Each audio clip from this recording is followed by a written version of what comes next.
Hey, this is Helen Paradise from SoCal, and you are listening to the Barbecue Central Show.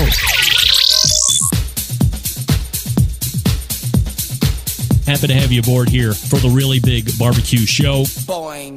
We cook because we have to, and we grill because we want to. Hit me. Fine, how's it going? You have a great show. I'm a big fan. Boing. So what seems to be the problem here? This man looks like he's dead and he's in the crackle. Charbono! It's all about the charbono, dude! Succulent fish. What? He ate 2 feet for wieners. But listen, Lavernius, shut your face. I'm shaking like a dog shit peach seeds. We have top men working on it right now. Top men. And just like that, we are into the second hour. You're watching the Barbecue Central Show. You're listening to the Barbecue Central Show. However you're getting it. We're doing it live right here every Tuesday. We'll do it live. 9 to 11. We're recording for podcast release on Wednesdays and Thursdays. We'll get to Friday here in a second. Still to come on this show, Jess Pryles from Hardcore Carnivore in about 11 minutes from now. And then, closing out the show, Matt Ouverson from Wicked Pig. He is a champion Steak Cook-Off Association griller. Let's say it like that. Don't forget, you can follow me socially on Instagram, Twitter, TikTok, Snapchat, /BBQ Central Show on Facebook and Twitch, /RD Rempe on YouTube. Sorry, the handle for all those other social media ones, at BBQ Central Show, in case I didn't say that. Jason Pettis is a longtime fan. Sometimes I miss the old Weird Science mix. So do I, Jason, but rules with copyright music and stuff. So all the music that you hear on the show now, I've either bought or it's copyright free, whatever they call it. You got to play by the rules now. Even though YouTube and Amazon both hate my guts and won't pay me no matter what and won't listen to my explanations for things that I didn't do. They don't give a shit about that. They don't want to pay me, I can tell you that. I digress. Also, aside from the social media, if you want, you can get an ad-free podcast feed, if you desire, by becoming a patron over at the new Barbecue Central Show Patreon page. That's patreon.com/BBQ Central Show. Or if you're an Apple Podcast user, you can get the ad-free show feed by subscribing directly within the podcast app itself. So enjoy that if you're so inclined. Coming up on the best moments of the Barbecue Central Show in 10 minutes or less this Friday, episode 186, if you can believe it, 14 weeks out from broaching the 200 show mark.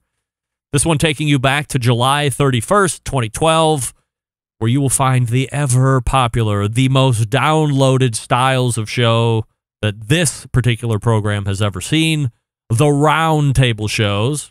This one is a brisket roundtable show to include the top brisket pitmasters of that time, now 9 years ago. Mike Wozniak, the Wizard of Woz, from QOW or Barbecue Ow or whatever they're calling themselves now in the third iteration, but back when I knew him, it was QOW. Also on the panel, Ryan Newstrom from Big T's Q Crew. And rounding out the panel at that time was Scott Key from Little Pigtown. 3 of the top brisket cooks back then. And it ends up being a bit of a garnish conversation, the way John constructed it. So if you're a longtime fan of the show and you were listening when there was a lot more competition stuff, one of the questions through roundtables, or if you had a fairly substantial competitor on the show for an evening who held the ear of a lot of folks, I would always bring up the garnish and how, can you believe that garnish is listed as optional, and who would ever turn in a box without garnish in it? Aren't you just asking to lose? So you'll hear a little bit of that garnish conversation, what it sounded like 9 years ago. So take a look back and see what you think. If by chance you have a segment or a guest you would like to hear from again from a previous show, shoot John an email, jon@thebbqcentralshow.com, and he'll do his best to meet your needs. And then there's this. I have received a number of emails over the last many months. And it especially heightened once again over the last week because of Meathead's fat yapper telling me that my blind love for Bubba Burgers is, in a word, wrong. Is it? Meathead went on and on about it last week, saying how bad they were. It took them 2 months to get through the box. There's only 6 burgers in a box. There's no way it took you 2 months to get through it. But trust me, I've seen Meathead. He's not.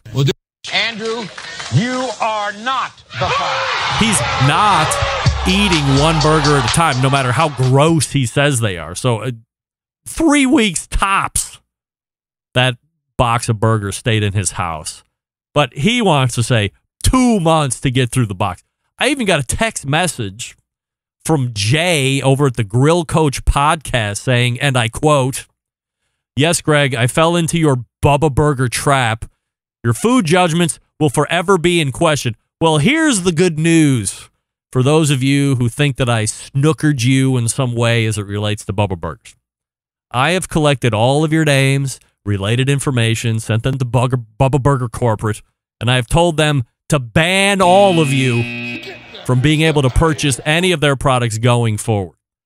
They have your pictures at all the cash registers across all the grocery stores and retailers nationwide. They've been given strict instructions by Bubba Burger Corporate to confiscate any Bubba Burger products from you because you don't deserve them anymore. I'm helping you from yourself. If you think that my burger tastes are whack because I find Bubba Burgers to be freaking delicious circles of beefy goodness, fine. More for me, and you're banned from buying them anymore. It's a win-win. I get all the Bubba Burgers I want, and you get dick. I'm not saying that we can't have different palates. I mean, you people are the only ones making sure I know how much of a shithead I am for loving Bubba Burgers. What I'm saying is this. If you have a problem with Bubba Burgers, you really don't have a problem with me at all. You have a problem with yourself. I live in a home with some of the most discerning barbecue and grilling palates in the world. Do you know how many times those women, and I say that with peace and love, by the way, do you know how many times those women have complained about Bubba Burgers? Go ahead. Toss out a number. I'll wait. What do you think? 3 times? 19 times? 119 times? Wrong. 0 times. Do they hate pork tenderloin? Yes. Will they take a pass on most chicken that comes off the grill or smoker? Yes. Have they ever complained about a Bubba Burger? No, never. Do you know why? Because they're fucking delicious. Trust me, I love them.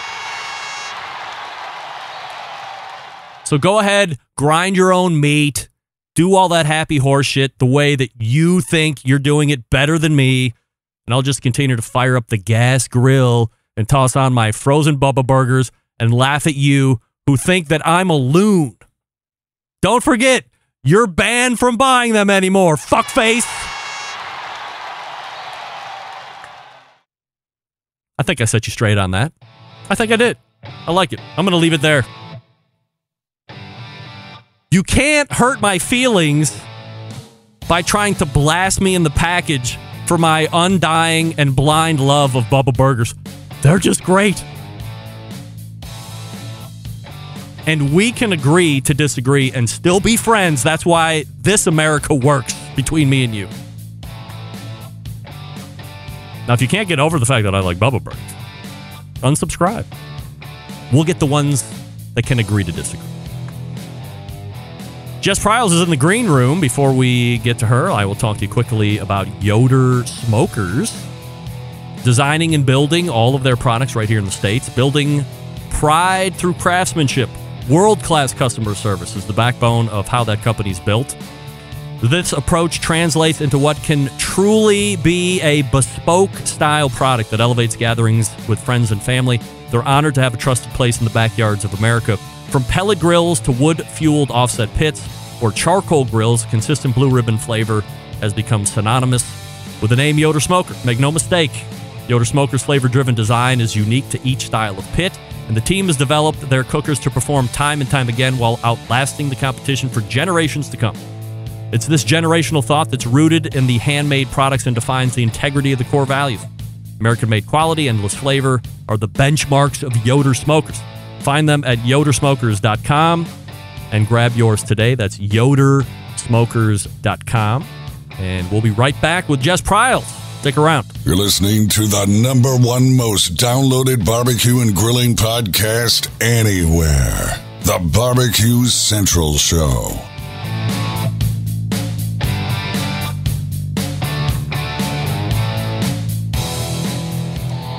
Howard Stern, Jim Rome, Dan Patrick, and Greg Rempe. The Mountain Rushmore of talk show entertainment. Now, let's get back to the Barbecue Central Show. The emails are rolling in at a feverish pace. Slow down, creeps. This portion brought to you by Pit Barrel Cooker, the most unbelievable outdoor cooking device on the planet, currently available in 2 sizes, a host of accessories to complete the Pit Barrel cooking experience. Beginners, professionals, you're all invited. Hit pitbarrelcooker.com and tell them the Barbecue Central Show sent you. My first guest in the second hour is the CEO of Hardcore Carnivore brand of products. She's also a spokesperson for a number of high-profile brands, book writer, social media, internet sensation, as well as Barbecue Central Show guest Hall of Famer. We race to the hotline and welcome back quarterly guest Jess Pryles. Hey, Jess. Jess. Not there. Uh-oh. As I mentioned, the emails are rolling in. I will save you what they're saying, but a lot of them are in disagreement with me. Austin Parsons weighing in. Hey, Solberg, put that Bubba Burger rant in the hopper for the best moments of the Barbecue Central Show in 10 minutes or less years from now. That was fantastic. Thank you, Austin. I don't know if anybody saw this or not. I got to accept cookies. Farmer selling horse milk for whatever 13 euro a pint is, if you can believe that. That's right. $13, 13 euros a pint. A British farmer produces the world's most expensive milk from horses, costing 13 euros a pint. Frank Shellard runs the only farm in Britain to commercially produce the alternative dairy product. He says he got the idea to cure his daughter's eczema. Frank's family business, Combe Hay Mare's Milk, has 14 mares producing 12 to 14 liters a day to make milk and hand cream lotion. Frank says his mare's milk is far sweeter, much lower fat content than cow milk, and says it's drunk by over 30 million people around the world. To date, in America, I know 0 people that are drinking horse milk, other than baby horses. Frank, 62, got the idea for the business after seeing the product cure his daughter's 30-year-old Allison's skin problem when she was 12. Allison now works on the farm where she's in charge of milking, head milker, and former eczema sufferer Allison. Mare's milk is not designed to replace regular cow's milk, but Frank says its health benefit means everyone should be incorporating it into their own diet. He said it's a lot more expensive. It's probably the most expensive milk in the world at $6.50 for 250 milliliters, whatever a milliliter is. But in a quote saying, you would be drinking it as a health drink more than putting it on your cornflakes. The ethics of it are fantastic. There's no chemicals used whatsoever. It's even helped combat high cholesterol after he suffered a stroke last year. Frank from Bath, Somerset, said doctors tried to get cholesterol down, but they were struggling. I started drinking a liter of horse milk a day, went back in after about a month. They couldn't believe how much it had gone down. Frank says Combe Hay is the only business commercially producing horse milk in Great Britain. He added, they're the only ones in the world registered with the Soil Association, which means all the milk they produce is 100% organic and without chemicals. So just when you thought the love of horse couldn't get any deeper, here it's curing eczema, bringing down the bad cholesterol. I assume it's the bad cholesterol. You don't want to bring down the good cholesterol, the LDLs and the HDLs. I have time to read yet another passage. That's right. We go ahead and race to horse meat for human consumption. Last time we visited the reference material on eating horse meat, we talked about tenderloin steak. And tonight we're going to be talking about rib steak from the horse. That's right. The rib steak is more flavorful than the tenderloin and very nearly as tender. It is cooked much the same as tenderloin, though a trifle more difficult to broil successfully. Broil? We grill our horse meat on this show, pal. It should be bought with the bone still in it, as the bone in the steak enhances flavor. No, it doesn't! Come on, Leon. Where were you in 1950? I know Meathead was around in 1952. Why weren't you consulting him? The bone does not add flavor to the meat, you dummy. It's calcified. It's not giving any flavor. I'll look past it. To pan fry, the steak should first be rolled in flour, then cooked very slowly in a well-oiled pan. Add salt after the steak is nearly done.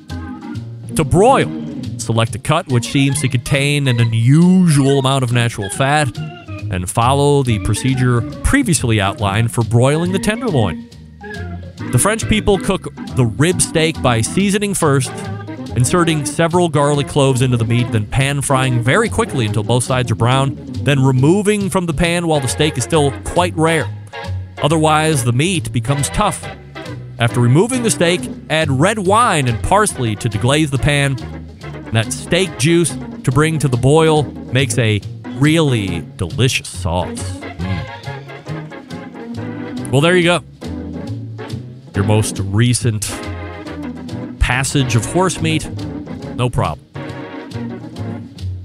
All right, well, we're going to cut losses with Jess here. We'll try and rebook her again. However, I do see Matt Ouverson is in the green room as well, so we'll do a quick break here, and we'll have perhaps a bit of an extended time with Matt. He's a world championship pitmaster, if you didn't know it, and steak cook, so we got a lot to talk about.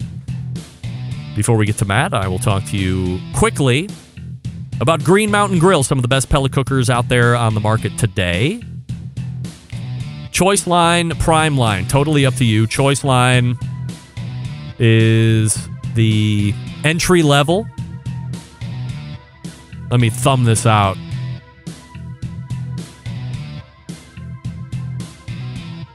That's right.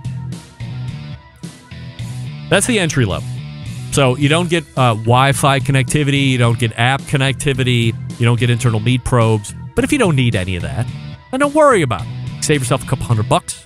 Get the choice line. Comes in both the Jim Bowie, the Daniel Boone size. You're off and running. Now, if you like some tech, if you want to have internal meat probes, if you want to adjust the temperature of the cooker through an app so you can be anywhere in the world and do that, depending on what the deal is, hey, no problem.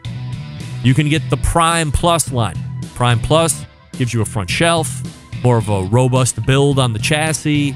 You have lights on the inside of the cooking chamber and a window on top so you can peek in without opening. Also a peek-in window on the main pellet hopper. Both lines will accommodate the pizza oven insert as well. So know it and love it. It's going to be wonderful. They're only sold through dealers, so know that going in. greenmountaingrills.com. That's greenmountaingrills.com. Find a dealer near you. Visit that dealer. And you can visit that dealer, get educated, and then you'll have success right out of the bat. It's great. greenmountaingrills.com. That's greenmountaingrills.com. We will join Matt Ouverson when we come back. Stick around. We'll be right back. Listening to the #1 most downloaded barbecue and grilling podcast anywhere. The Barbecue Central Show.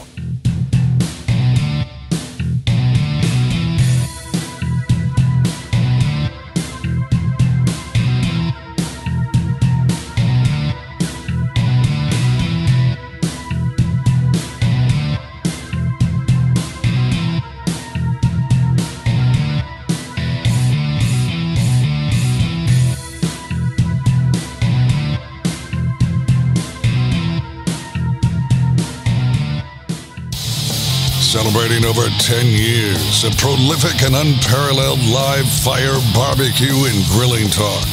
And yes, it's still being done from Cleveland, Ohio. You're listening to the Barbecue Central Show. All right, welcome back. This portion of the show being brought to you by Smithfield. Through the grilling season, which we are in the midst of right now, you can head on over to smithfield.com and get tips and tricks from pitmasters like Chris Lilly, Darren Worth, Ernest Cervantes, and Charles Cridland. With mouth-watering flavor, no artificial ingredients. Smithfield Fresh Pork, quite simply, some of the finest pork money can buy. A trusted choice of World Championship pitmasters for use in competitions and at home. If you are a committed cook, go to smokinwithsmithfield.com and report your first place finishes in ribs and shoulders. Once again, that's smokinwithsmithfield.com, or for recipes, tips, and tricks, smithfield.com. Coming out of the bullpen in an extended version, whether he knows it or not, is the 2019 SEA points champ, and at that time, no one had amassed and or accumulated as many points through a regular season as he did. He has a class on barbecue champs where he will spill his guts on how he cooks the steak, and will also throw in a wing recipe to boot. And on the most revered day of each and every year, July 10th, he landed the first ever perfect steak score in the SCA in Bondurant, Iowa. I probably said that wrong. Which, if you didn't know, perfect score in steak is 254.5. I'll talk to Mag about that here in a second. We race to the hotline and welcome first timer to the show, Matt Ouverson. Hey, Matt. Matt, are you there?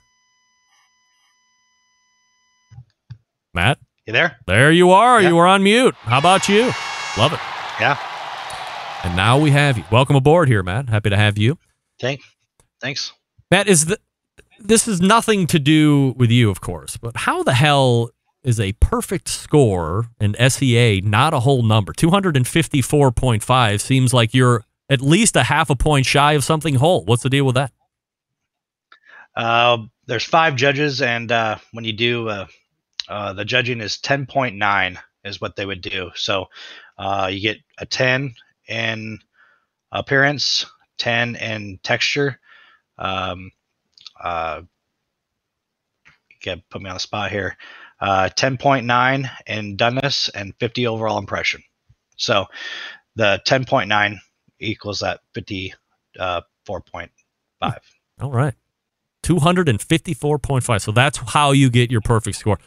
Before we get into talking about that number, let's walk it back a little bit, Matt. Did you grow up in a home that was, real big live fire cooks, or what we would know as traditional barbecue, or do you find that later in life? My family, they owned a meat market when I was growing up, so I grew up around, a cut meat market, and just loved cooking. We had everything to our expense. Were they doing swinging meat, or was it boxed at that point? Swinging. So were you ever thinking about pursuing a career in butchery or anything like that? No. I actually had to clean all the rendering stuff out every night, so that kind of sucked. Oh, dear. Yeah, so that could turn you off. When do you find out about barbecue competitions? 2009. Oh, so you've been headlong into that since 2009, or have you had like you've been in it and then you get out of it, or how does that look? No, I started in 2009. I did a contest I put on a contest, and then I met Darren from Smokey D's, and he helped me get the first contest up and going. And after that, I did that, and I was like, I'm cooking the next one. So the next year I cooked, and I was hooked. So how did the schedule unfold for you? Were you a team that started out, slow and local-ish, or did you just, jump right into doing 20 plus during the course of a year? I did like 4 or 5, and then I progressively got into more. It was a lot of money, of course, so I just whatever I could afford, and I eventually did 20, 25 a year. Where are you home based out of right now? I live in Norwalk, Iowa. All right. And is cooking steaks and barbecuing your full-time job, or do you have a 9-to-5? I work for the city where I live here in Norwalk. I'm only 5 minutes from the Des Moines airport, so I'm fairly close to Des Moines. We're just a little suburb. So Now, when do you find out about steak cook-offs, and how does that attract you? How does the hook set there? I was having a lot of fun in barbecue, but I was getting a little burnout on it. And there was a steak comp at a barbecue event that I went to, and I signed up, and I got third place there, and that was 2016, I think it was, and I was hooked. I'm like, I'm done cooking barbecue. This is a lot more fun, and I mean, I left the barbecue scene. I still do the American Royal, and I'm getting a little bit more back into barbecue. Hog cooks. I was just in Memphis in May, helped out there, and I cooked some ancillaries. So getting back into more cooking. When you looked back at why you left, you said you were getting burnt out, but were there, 2 or 3 specific things that you were not really digging on that made it an easy exit for you after you found the steak? I did a lot of it by myself. I did have another guy come help me every once in a while, but I got up in the middle of the night and fired up the pit, and it was just kind of sucked after once in a while. I mean, I missed my whole weekend and my family, and I was kind of just like, I'm done. So, Matt, I had your sister on a bit earlier in the year after she won the world title. How was that for you? Is it cool seeing your sister get such a huge award? I mean, obviously you want to get that ring, but outside of you, is she the person you would like to see win it? Yeah, it was very emotional for me. I mean, to see what she's done, and how I gave her a box of rubs and said, there you go. Just start working on some stuff, and she had some good teachers along the way, and we helped her out a lot. And then she took kind of the bull by the horns and went out and started at home and practice, and got there. One of the things that I've talked about on the show as it relates to competition barbecue is, where is that next generation of competitive cook coming from? And there didn't really seem to be, other than one here or one there didn't seem to be a generation or a population that was going to be coming up to be that next wave. However, when you look at the SCA, there are a number of youngsters, and to me, that's 25 and under, that seem to have a passion for it. They seem to be really good at it. And I think when younger people see younger people or within their age demographic doing something, being successful at it, that only adds inspiration for people younger than them to want to give it a shot as well. How competitive are you two with each other? We're real competitive. We did a thing on Barbecue Champs Academy, and it was brother against sister. We did it at the World Championship in the parking lot, just kind of a throwdown. And Mike Steele was on there, and he was like, "Come on, let's do it." And I said, "All right." I said, "I wasn't going to pull the grill out, but let's roll." So we did a live deal right there at the championship, and took about an hour and a half, 2 hours. We got some judges together and judged it. I tried something new that day, but she beat me. So, would you normally try something new? No, I had a new rub that I was trying out, and I just threw it all together. So I wanted to see how it was going to roll. Interesting.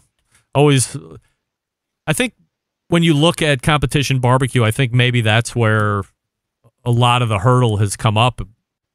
Most competition barbecuers don't feel, maybe they want to be creative, maybe they want to take a risk like you are, but it's gotten so expensive now, and there's so much at risk that nobody seems to want to venture out of where that winning flavor profile sets. And there seem to be so many teams that are able to cook that particular flavor profile well, that there's a lot of the playing field isn't even, but it seems like if you're a judge, you're like, wow, did I just taste that? Wow, did I just taste that?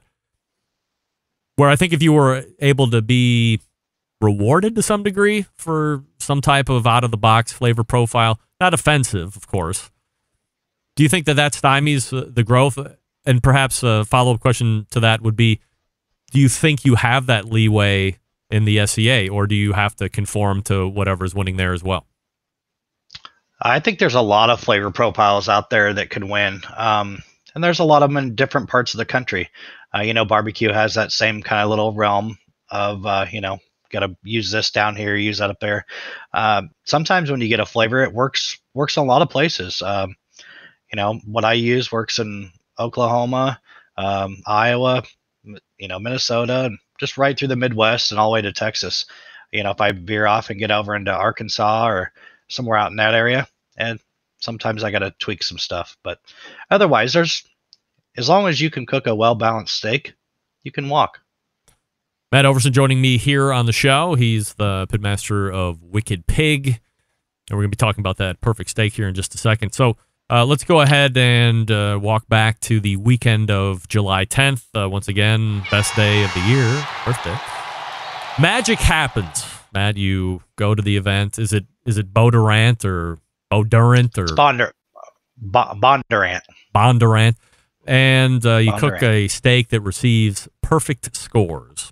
So before we talk specifically on that, I guess you kind of explained how the scoring system works, but I mean, from a judge's standpoint, notwithstanding like the specific scores, when you turn in, like, what are the judges looking for? Oh, well, of course they get the appearance. The steak gets cut before it gets to them, so they're only they're eating the spinalis. So when you put it in the box, the top of it is the judged portion. The bottom portion, they can eat that. So anything where that cut line is, they can eat below that. If you turn it in a box a little bit, so say if you want to turn it to 10 o'clock or 2 o'clock, you can determine your own cut line. And then when you put it in that box, that's how they cut it. So you determine your own fate. If you flipped it upside down, they would actually be in the loin portion, and they'd be judging the top portion. So you kind of get the wrong way if you put it in the box wrong. So you want to pay attention to that for sure, right? Yeah, that gives you a good appearance. So if you have a bad fat spot that got burnt, say on your right-hand side, if you want to turn your steak more to the 2 o'clock and even crank it in there to 3, as long as there's enough for 5 judges to eat on there, you can get away with having that cut line, that burnt fat below that cut line. So it actually gives you a better appearance.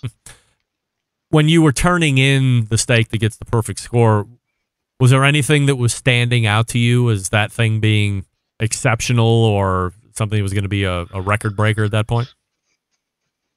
Just a normal everyday steak. I've cooked probably 200 and I think over 250 comps. So, it was just another day. It's always looms in the back of your mind that, hey, it's out there, but that wasn't the day. I mean, I cooked a solid steak, and that's all I could do, and I was blessed to have a perfect score. So, do you mind if we kind of walk through the process? Yeah. All right. So you go up to the, as I call it, the vaunted table of meat. And as we know, you have a chip and you do the snake draw. So if you're 2, you go second, and then you would go second to last when you go grab your second steak. So as you approach that table, what are you looking for specifically? I know your sister is real big on the tri-heart. I think Sandy Brown, real big on the tri-heart as well. What do you like? Yeah, I cook tri-heart.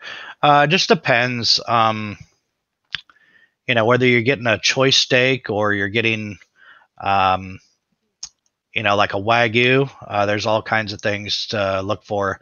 In a Wagyu, I wouldn't pick a big tri-heart. I'd kind of go to the smaller tries, so probably the 5th or 6th steak in right before the spinalis. But if you got like a really shitty steak, that's a really choice or a no roll, pick that big tri-heart. It's gonna be a little more tender.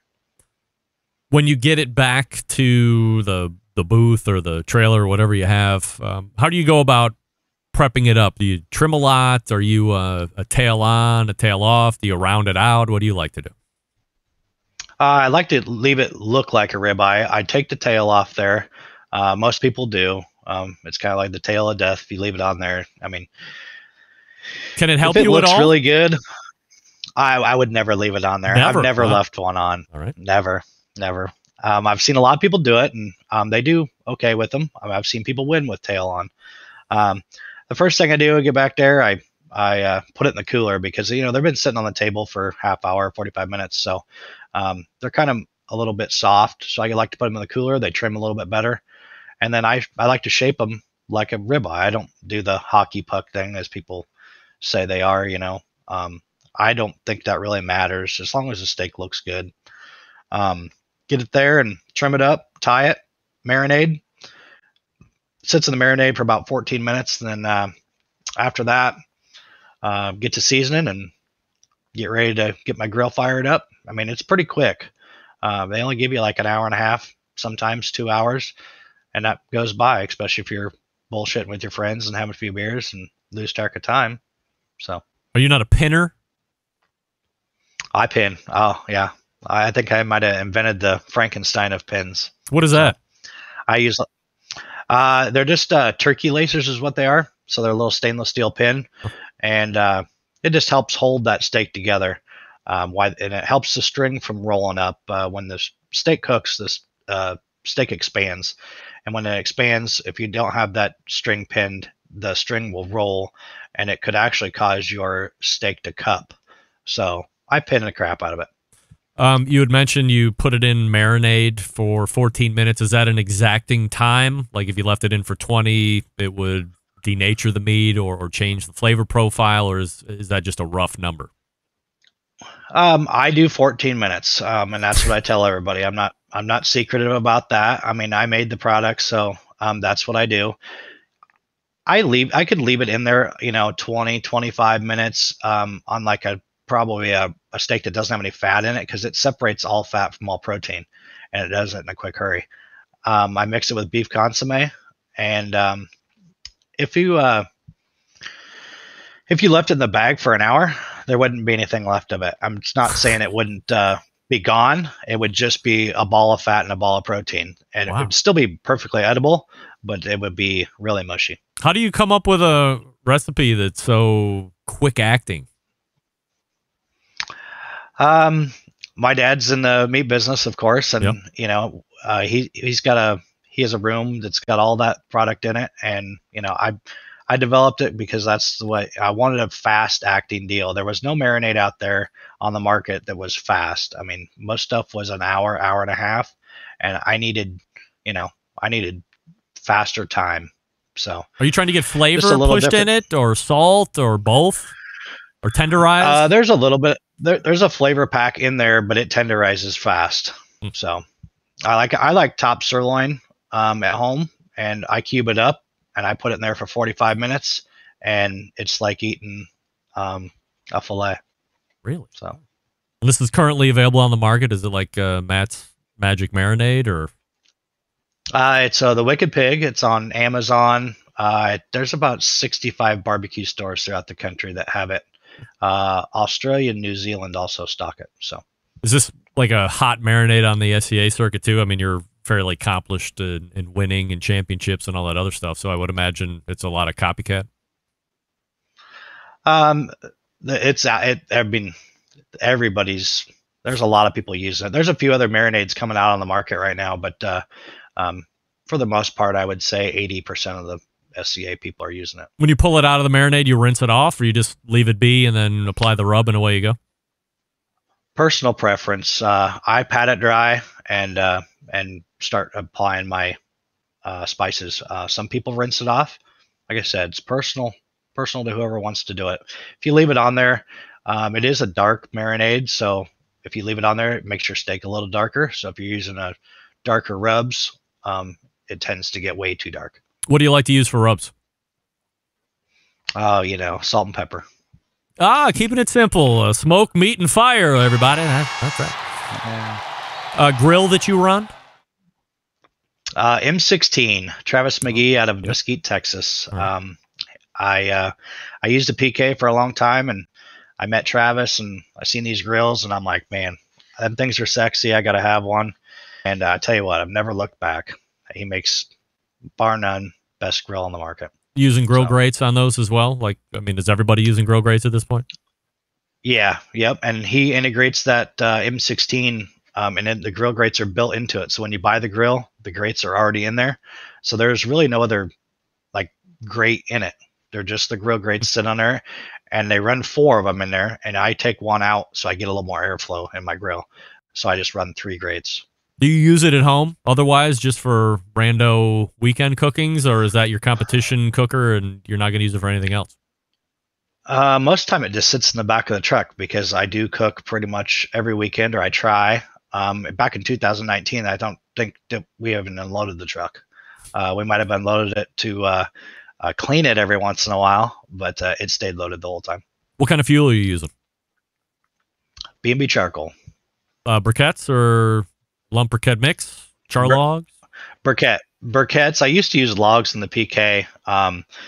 They burn really hot, and the M16 is the way the stainless is on there. It does not take very much charcoal to fuel that thing up and keep it rolling. So I only use a Oklahoma Joe's charcoal chimney, and it's just about level full, and that's it. And it'll run. It's easy to maintain. I get them all hot, throw them in there. It takes about a minute and a half. I put the grates go on it, minute and a half, and I close the lid, and then they're 600 degrees. Is that the temperature you're shooting for on the rail, 600 degrees? Yeah, 600, 615. So that's about the norm. People do cook a little bit hotter. I just choose not to. Hotter rail, obviously, is just going to get you a darker diamond pattern or cross pattern or whatever the hell you want to call it. Yeah, and that could also give you some char. If you want to have char flavored to your steak, a little bit of char is good, but too much is a little more overpowering, and the judges don't like that. Can it run away from you, though? I mean, I found, this has nothing to do with steak, but I found when I'm running the pizza oven on the Green Mountain Grill, if I creep it up into the oven temperature of 900 degrees or more, if it starts to go bad, like that's it. Quickly in 10 seconds, it goes from bad to fucked. Similar in steak, where if you're getting some char, it's good, but it can quickly multiply into bad char.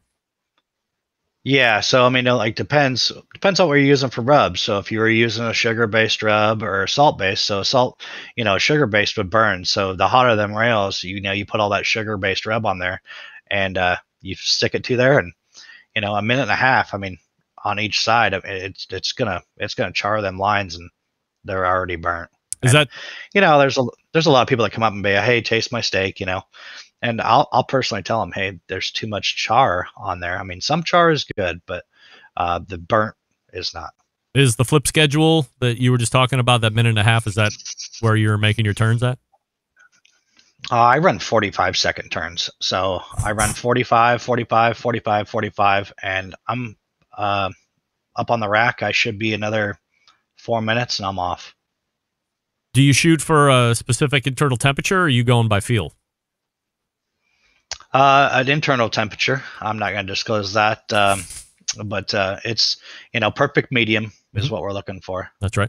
There's a lot of people that are. It's hard for them to achieve that number. There's a lot of rise in your steak when you take it off. I mean, it's kind of a science, and there's a lot of people have it figured out, but some don't. So what are you taking into account, like when you see the steak? I mean, you've done it enough. Obviously, you're on the other side of not knowing, and but is it thickness? Is there wind calculation outside? Is it the amount of charcoal that you're using? Is it the temperature of where the grill grate starts? I mean, how many different things are you taking into account to end up getting so you don't rise above? Humidity would be a big one. Humidity would give you a big rise, and your steak cooks a lot faster, so that you got to be really careful. I check my steak on the third turn. Sometimes it's pretty close to done. I mean, I need to make sure I can make it through that fourth turn before it. I don't want to overshoot it, because once you're over, you're done. I mean, I'd rather turn in under than over all day of the week. So if you're running fast on the third turn, do you take the steak off and then choke the cooker down to bring the temp down, or will you just not cook as long on the fourth turn then, or what? Yeah, I just won't cook as long on the fourth turn. If it hits that number, I'll take it off and put it on the table. It should go up about 5 or 6 degrees, and it's ready. I keep a little ThermoWorks dot in there. Not the whole time it's cooking. I use just a regular Thermopin when it's on the grill. When it comes off, I use a needle probe dot, and it stays in there, and I can just watch it. And it'll go up 5 degrees in a matter of a minute. When you take it off, you go in, are you reseasoning it at that point? I mean, obviously you can't taste it, but Like, what are your finishing processes before you close that box up and end up running into the table? I do a butter glaze, and then I do a dust. How shocked were you that the steak you turned in July 10th ends up getting that perfect score? In other words, for as many times as you've turned in steak, as you said, 250 comps or whatever it is, did you ever think that this is the one that is going to bring the rain? No, I mean, when you hit a home run. I've had some home run steaks, and that's a home run steak right there, by the way. How about that? That's what a perfect steak looks like, if you were wondering.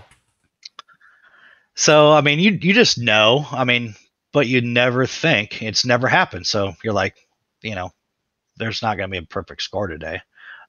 We've always said that this perfect score is either going to come out of Iowa or Florida, because we have really consistent judging here in the Midwest and in Florida. So predominantly, Texas, Oklahoma, and other places, they just judge a little low. But you can still win with a low score, don't get me wrong, but it's not as high, in those areas. First thoughts when you're called, obviously you win, but then to realize you've made the first perfect score in SCA, what does that mean to you? Oh boy, winning a ring and doing all that stuff was pretty exhilarating for me, and real emotional. But winning a perfect score was like, wow. I don't know how many comps there's been, probably 4,000, I would say.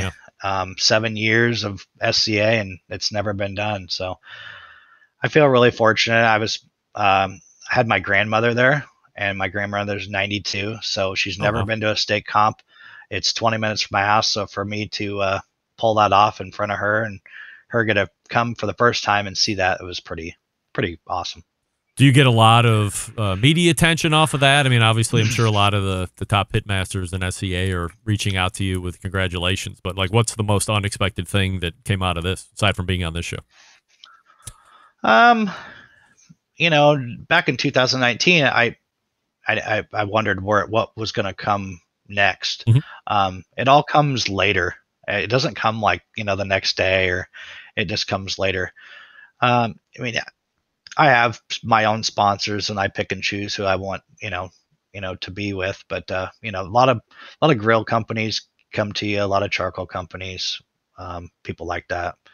And I just, like I said, I have who I have, and that's who I'm sticking with. So, who do you want to plug tonight before I let you go? And I appreciate all the insight and information you've given out tonight. Who do you use? Who do you recommend? Any of your own stuff? My boys from Boar's Night Out, White Lightning, Eric and Alan. They believed in me when nobody believed in me, and they were my first rub sponsor, and we are best friends and family, and I want to thank those guys for everything. They helped me out a lot. B&B Charcoal, Travis McGee from M16, M Grills, does an amazing job. Gunther Willem Knives, those guys are great. Be Extreme, Jerry Rowan, buddy of mine, he has some great rubs out there too. So, and of course your marinade, which you can get on Amazon.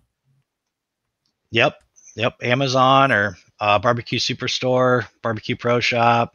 Any big barbecue stores, or if you got a barbecue store near you and you don't have it, and ask for it, they can get a hold of me. Where are you at next?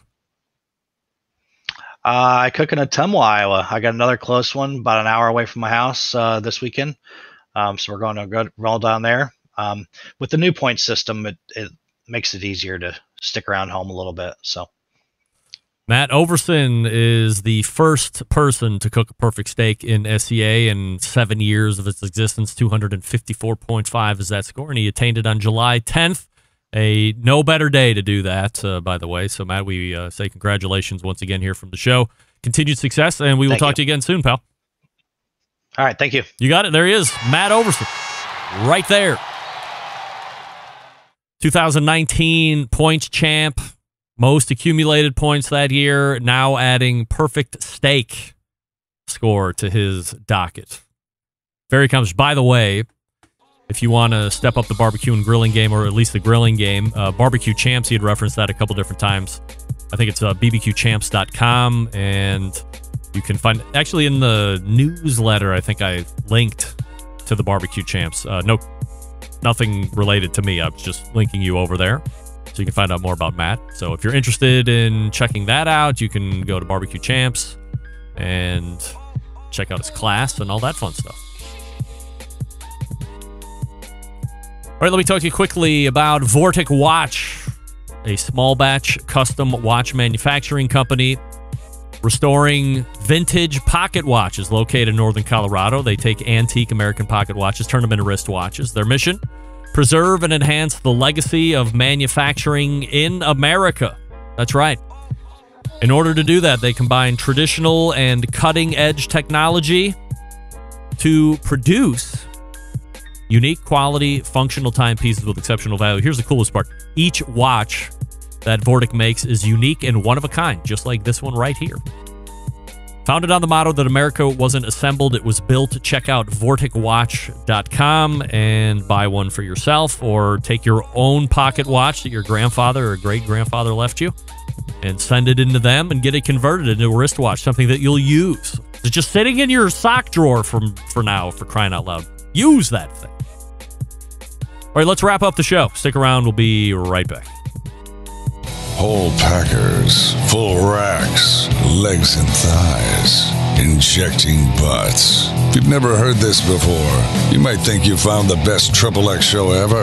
Let's get back to the most homoerotic host out there today, Greg Rempe. And we thank Matt Ouverson for joining me last segment.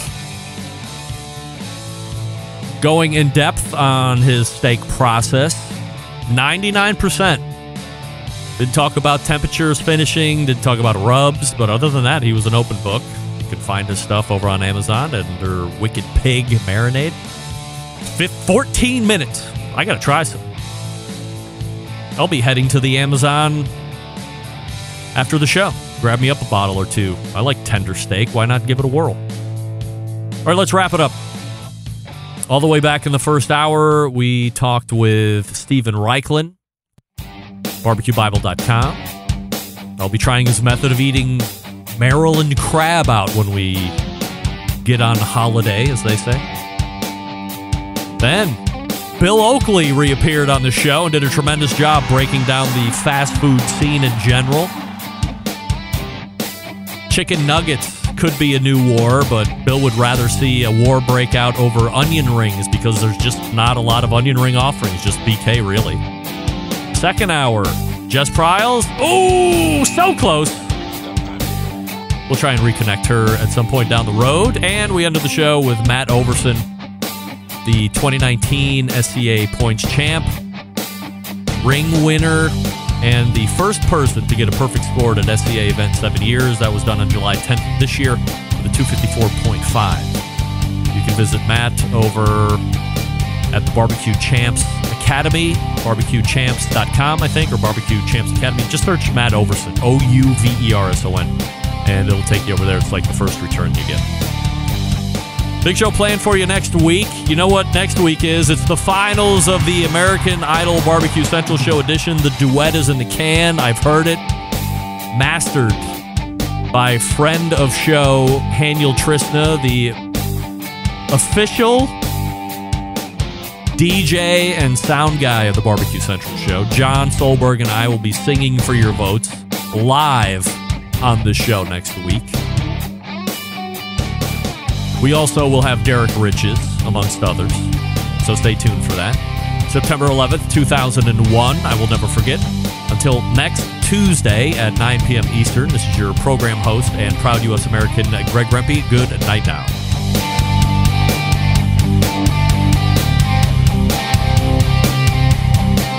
This is Bobby Rempe from Cleveland, Ohio, and you're listening to Barbecue Central.